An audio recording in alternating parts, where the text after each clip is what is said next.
মেয়েরা বোঝে না যে বিয়ের পরে স্বামী ছাড়া বাপ মাও তার আপন থাকে না যুবক ভাই। বুঝবে কখন বুঝবে জানেন?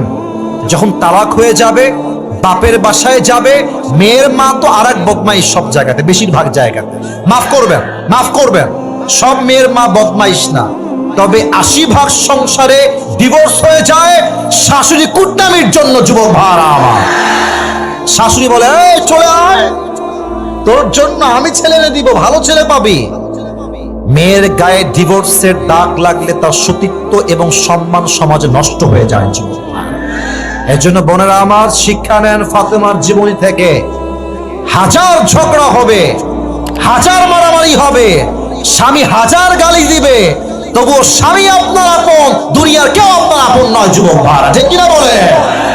আল্লাহ মেয়েদেরকে, যুবকদেরকে, মুরব্বীদেরকে বোঝার তৌফিক দান করুক। পরে সবাই আমিন।